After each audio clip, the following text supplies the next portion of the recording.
Good morning, dear children. We are going to learn the third chapter of TWAU, The Mystery of Food. Here, there is a girl called Disha. Okay, one day she becomes a detective.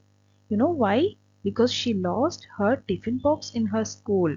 Have you ever lost and kept or forgotten your tiffin box in the classroom and went and took it the next day?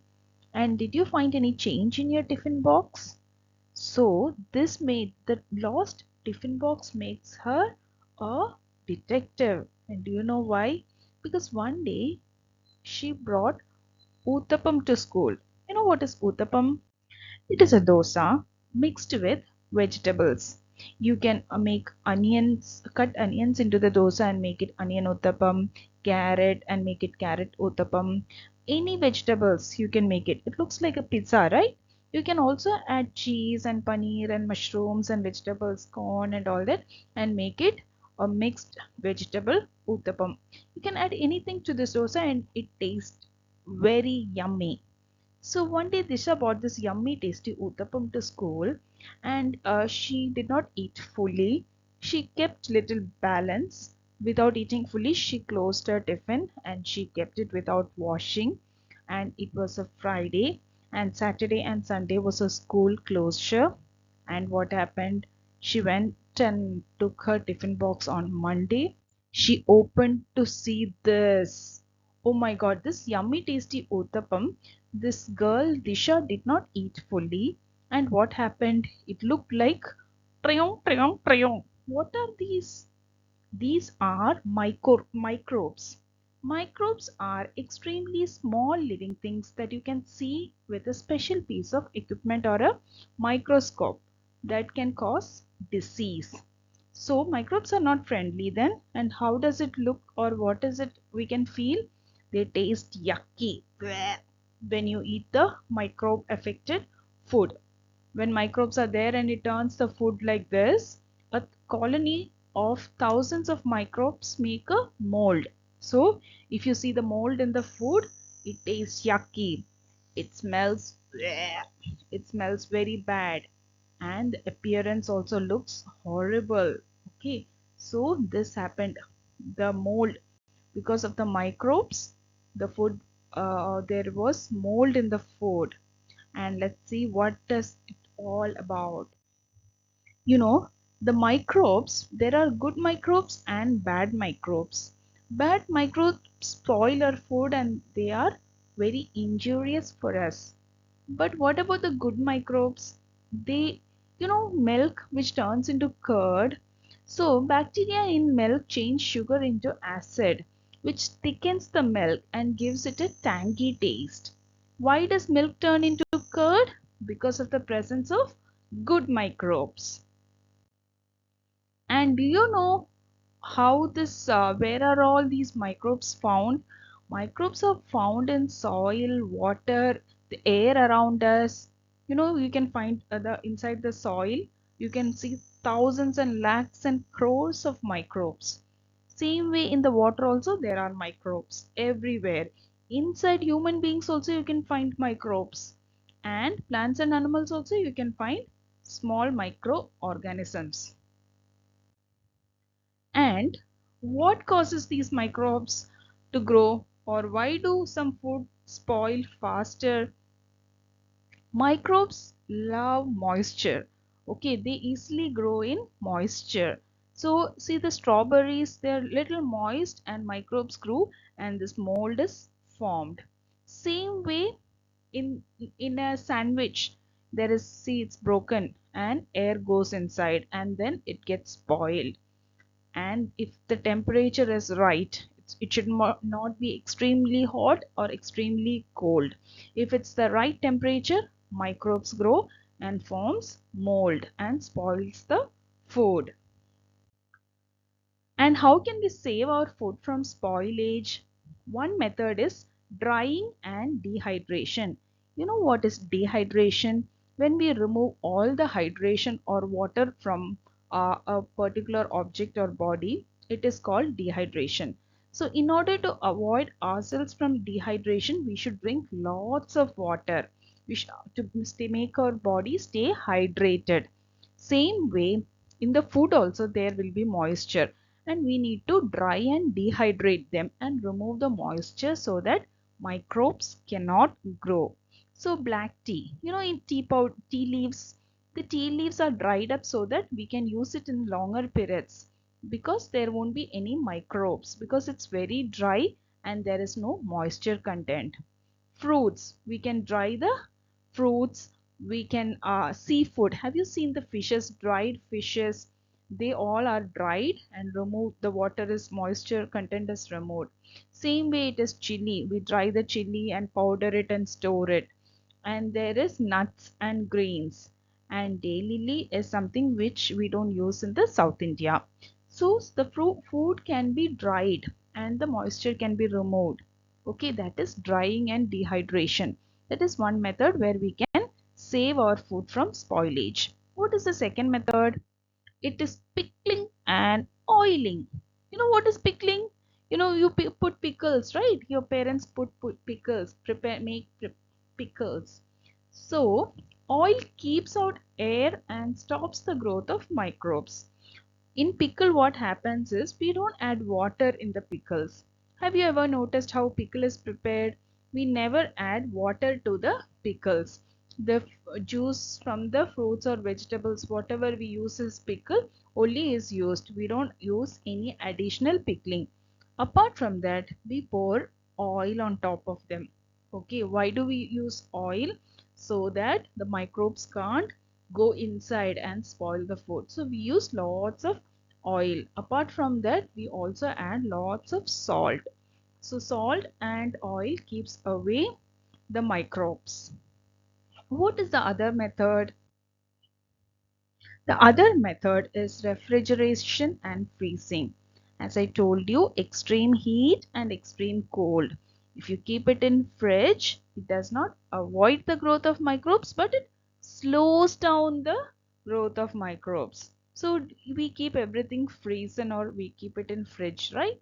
So frozen items, it helps reduce the growth of microbes.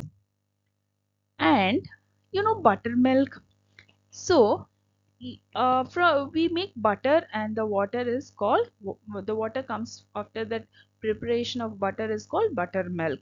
And this butter, if we melt the butter and keeps boiling, it separates out the solids and becomes thick form, and you keep on boiling, all the water content in the butter goes and it becomes pure ghee or pure fat.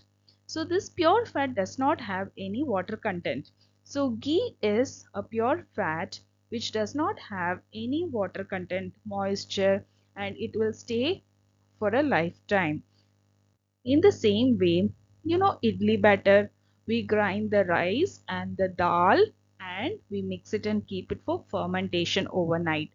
And overnight or 8 to 12 hours. Then we'll see bubbles coming from the batter and it forms a different texture. That is because of the presence of microbes. Just like curd, milk turns into curd, the idli batter also become fermented, which makes the idli very soft and spongy. And certain microbes also cause stomach pain. If you don't eat the proper food, and the microbes in the food may cause you stomach pain. And this is your tummy and your intestine. Glug, glug, glug, glug, glug. You see, in these intestines or the food, you will form many kinds of issues because of these microbes. And there are several home remedies also. There are good and bad food, or there are foods that you should eat and you should not eat when you have a stomach pain. You can drink warm lemon water, ginger tea, pepper tea, or warm compress. You can keep it in your tummy, or you can eat fennel seeds, apple cider vinegar, yogurt, ajwain, then cumin water or jeera water or banana. Okay, all these are good for your tummy. And things you should avoid is fried and greasy and oily food you should avoid, spicy food you should avoid, Alcohol and caffeinated drinks like Pepsi, coffee, all that you should avoid. Dairy products also you try to avoid, and sweeteners, all these things are food that you should avoid when you have a upset tummy. Just like you get upset or you get sad or angry, in some certain cases your stomach will also get upset because of these microbes. So you should also eat these kind of foods like ginger tea, bananas, white rice, yogurt, or I told you about dairy products, but yogurt is exempted. Plain yogurt is good for your tummy. And all these are the food which you can try for your stomach upset. Now we should learn about the seasonal fruits. Why, because when you go to a fruit shop, you'll get lots of fruits. You'll find lots of varieties of fruits, very yummy, tasty looking. But we should only opt for seasonal fruits. Why? If, for example, bananas, you can see bananas all over the calendar year, or throughout all the seasons you can find bananas. But mangoes, you don't find it every time, right? You get mangoes only in a particular season from trees. So that is summer season that usually you find the mangoes, and you should eat mangoes or buy mangoes only during this time. Because in winter and monsoon season, if you find mangoes, they might be they might have artificial or preservatives or chemicals which might not be good for you. So you should try to eat seasonal fruits because they will be very fresh, they will be very cheap, and they will be very nutritious. So these are the summer fruits, these are few of the winter fruits, and these are few of the monsoon fruits that you should try eating. Then, while eating, you should also know about your teeth, right? Somebody has opened mouth, her or his mouth. And what happened? Scissors. Why do you use scissors? You cut it, right? You cut paper, you cut cloth with scissors. Incisors are your front teeth. These are your incisors to cut your food, okay, into pieces. So there are also canines. Carnivorous animals, they have very sharp teeth to tear the flesh and meat they eat. So canines are tearing teeth. Okay, they tear your food into pieces. Then you have these premolars. Premolars are to crush your food, and molars are to grind into smooth fine paste and glup, swallow it. So you have four kinds of teeth: incisors, canines, premolars, and molars. The incisors are to cut your food, canines are to tear them, and premolars are to crush them, and molars are to grind your food into fine paste and eat. This helps in digestion. You should chew your food properly. Then only it can be digested well inside your tummy. So these are few things which you need to learn, and you should follow also, because we all have been studying this, but very few children only actually follows this. We learn everything. In the last chapter we studied about the water, groundwater. We should not use concrete or tarred roads. We should only use pavement or oil or grass lawns for the water to go underground. But how many of you actually do that? We all have concrete roads, right? We don't collect the water, and we also have to face floods. In the same way, we should follow these things what we study, then only we can avoid many disasters. So this is very important for you children. You should make it a habit of chewing the food properly. Take time and chew your food properly. Second is saliva. From where your saliva comes from. Have you ever noticed from where your saliva? It comes from under your tongue. A place under your tongue. Here is your salivary gland. Can you just lick or taste and see your under tongue? From there the saliva keeps coming. Okay, this saliva helps in digestion. Third is you should brush your teeth twice daily.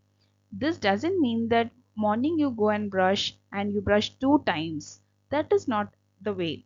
You should brush your teeth in the morning and in the night. That is the 2 times, because one day I told my kid you should brush your teeth twice, and what my kid did was she brushed her teeth in the morning 2 times and she said finished. That is not the way. You should brush your teeth morning and night twice to keep away the cavities. Fourth is rinse your mouth after eating. After eating, there will be some food left in between your teeth. So you should rinse it properly, gargle it and spit it. Okay, properly you should wash your mouth, or else cavities can form and your mouth can also stink.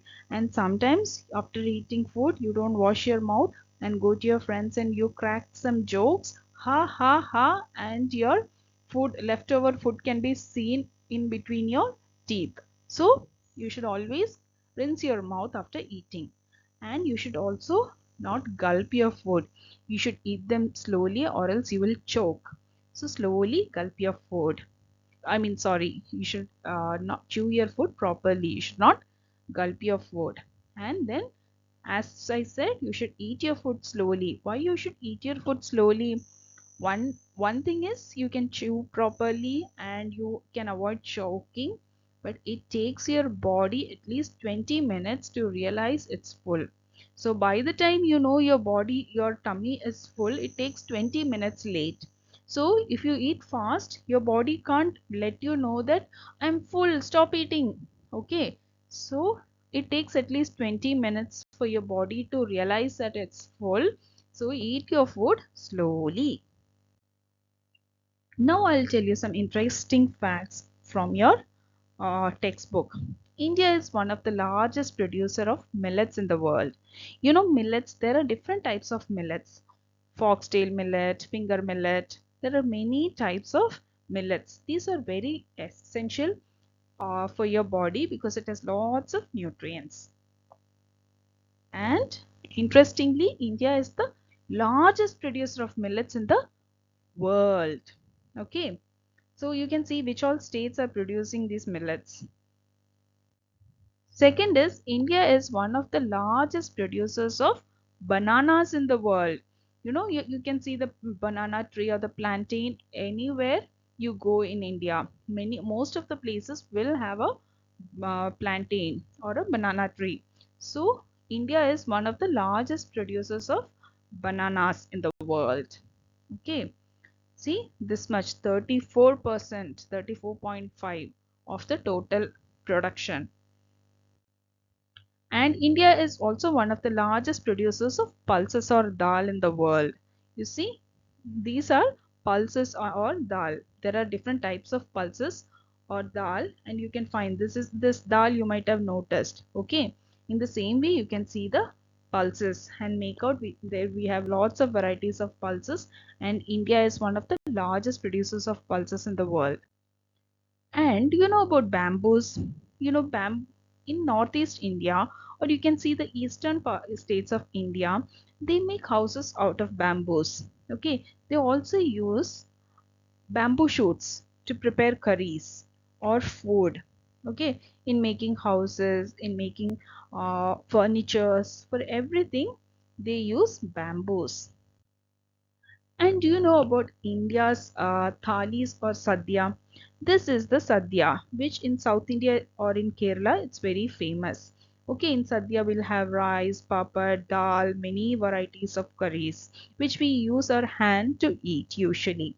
And the same way thalis. These are North Indian thalis North Indian thali, where there are lots of varieties of food. You can find rice, wheat, and pulses, curries, and food made of all kinds of vegetables and pulses.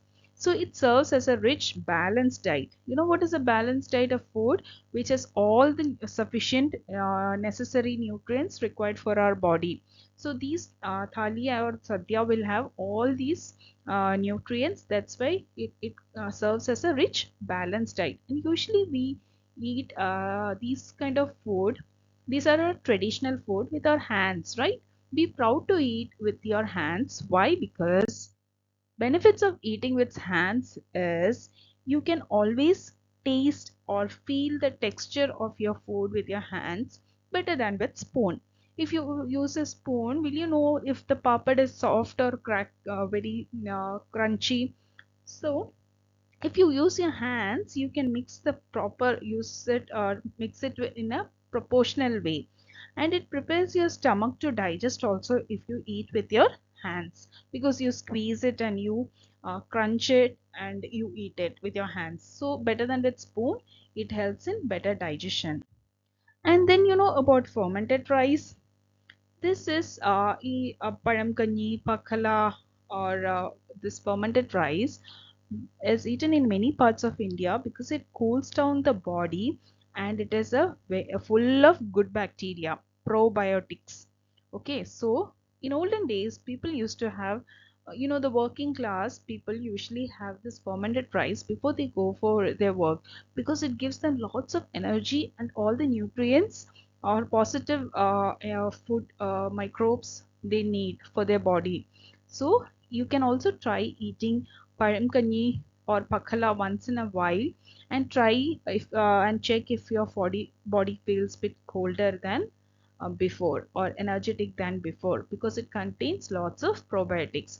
And with this kind of food, you can add any kind of curries and you according to your taste and eat it.